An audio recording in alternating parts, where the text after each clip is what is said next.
Today, I'll tell you about the very basics about kanji using these two characters.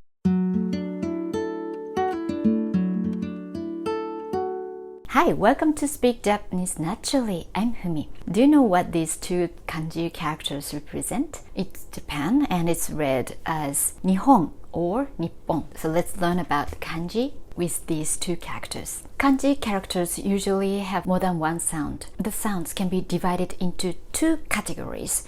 One is Kunyomi and the other is Onyomi. Kunyomi is a Japanese way of reading kanji. For example, Kunyomi of this kanji is hi, which means day or the sunshine. The Japanese language had the sound before the kanji was introduced to Japan. The sound was there first, so we usually know the meaning when we hear the sound of kunyomi, and sometimes there is more than one kunyomi. Another kunyomi for this kanji is ka. It is used when we say some of the dates such as 3日, 4日, and so on. On the other hand, onyomi is an old Chinese way of reading kanji. Kanji was introduced to Japan from China, and at that time people tried to capture the original sound of kanji, but the sounds introduced to Japan were different from time to time, so sometimes there are 2 or 3 onyomi for one kanji.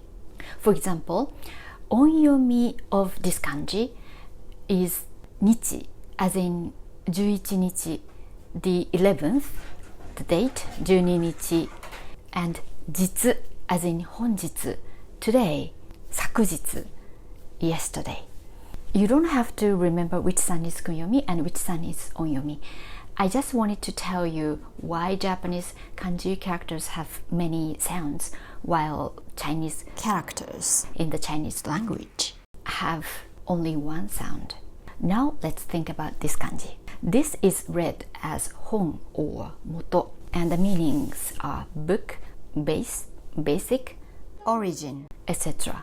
So this Nihon was actually Nichihon, but when chi comes before ho, chi becomes small tsu and ho becomes po, because it's easier for us to pronounce. So this is Nippon. You don't have to remember this word anyway, and this kanji is also read as Nihon. Nihon. Both are the official ways to say the country Japan. I usually say Nihon, and I think most people say Nihon, but when it comes to an international sports event, then I hear Nippon a lot from TV. So why is Japan Nihon?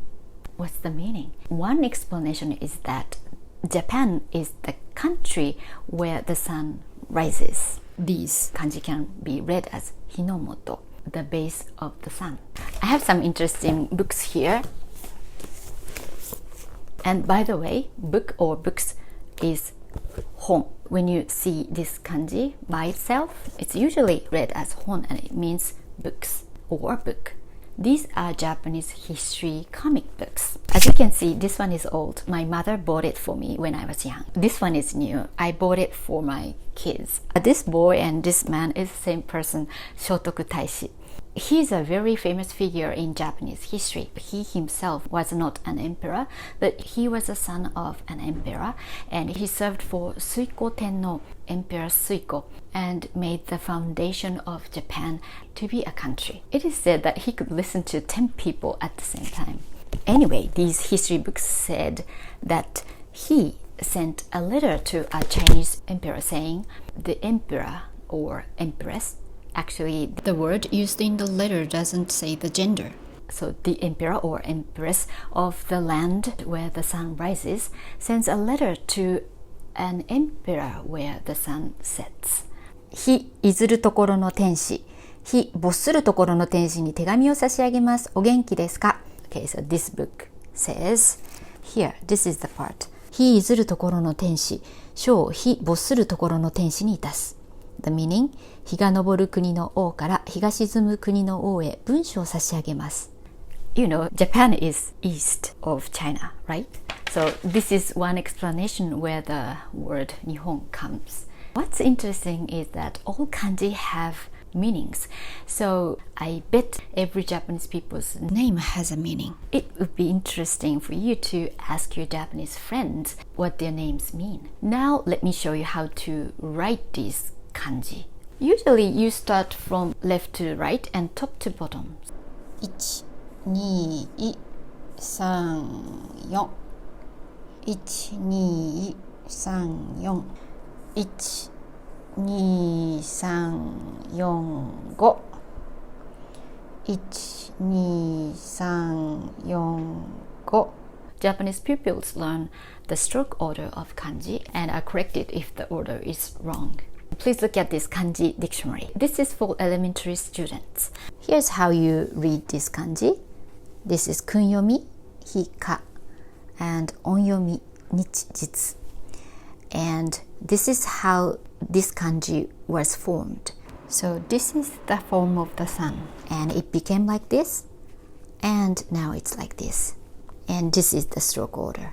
These are some special way to read this kanji. Oh, and there's quiz here. We learn kanji like this. Now you can read this kanji, right? How do you read this? Nihon or Nippon? Common use kanji is about 2000. It may sound a lot, but sometimes kanji shares the same parts. Please look at this kanji. You can tell the common parts. This means the sun. This is read as akarui with these hiragana characters, okay? Akarui, akarui. Akarui means bright. This part is the sun. And this part is the moon. And when the sun and the moon exist at the same time, it's bright. Thus, akarui. This is read as hare, hare. This part is the sun. And this part is blue. When the sun is there and the sky is blue, it's sunny. So hare means sunny. So the kanji with this mostly are related to the sun or a day. Think about how the kanji is formed, and it may become a little bit easier for you. And once you know the meaning of a kanji, you understand the meaning from its figure. Even if you can't read it, it happens to Japanese people too. We sometimes don't know how to read a kanji, but we understand the meaning of it. Still, there's a lot to remember. I'll make some more videos to help you learn kanji. Conclusion. So kanji came from China a long time ago. And there are usually more than one ways to read a kanji. And kanji has a stroke order. And this is Nihon or Nippon. That's about it today, and thank you, Janet, for taking this script, and thank you for watching this video. I hope this video would inspire you to learn kanji. If you liked this video, please like and subscribe to my channel. Thank you, and hope to see you soon. Bye! またね!